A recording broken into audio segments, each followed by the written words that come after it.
So yeah, let me walk you guys through a day in the life for a lot of engineers that work in the industries that we play in.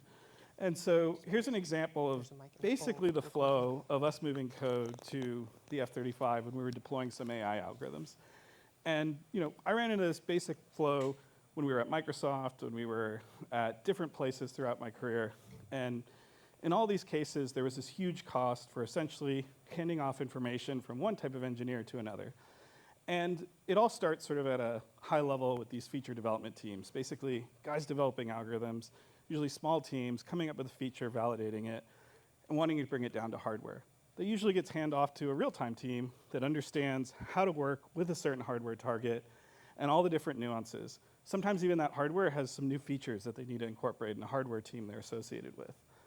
And all of that to get that code handoff right and retranslation to make it work in those cases is this exhaustive loop of verification, testing, and porting of pieces over.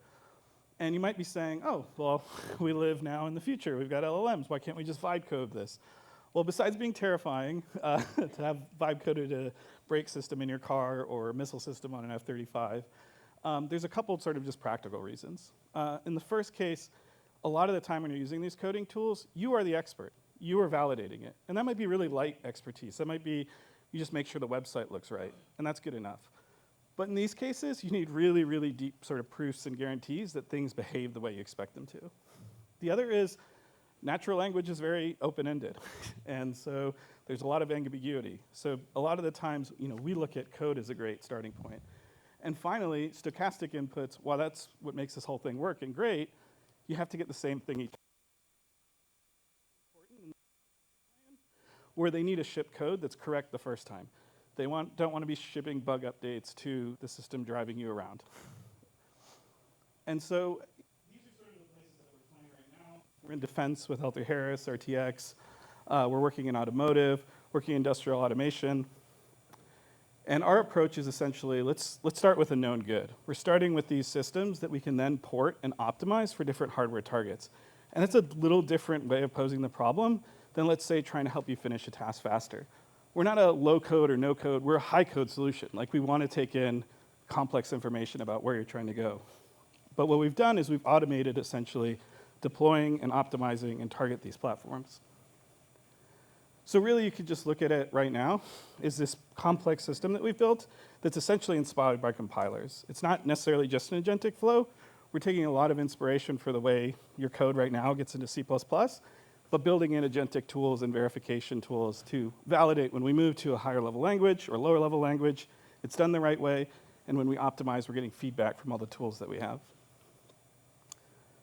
So where we're seeing a lot of use case growth right now is rapid development, so being able to ship code faster. Like, Toyota would love to compete with, let's say, Tesla in terms of how quickly they ship updates to the car. Code portability, being able to leverage new chips quicker without having to rewrite code that initially might have started in CUDA for your particular new processor.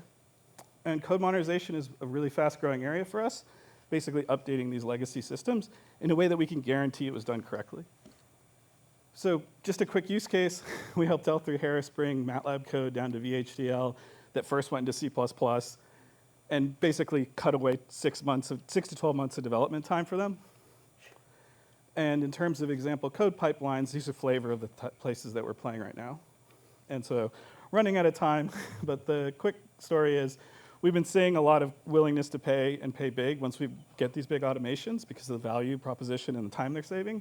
And we're already deployed and working with 7 different Fortune 500 companies, these different code agentic workflows.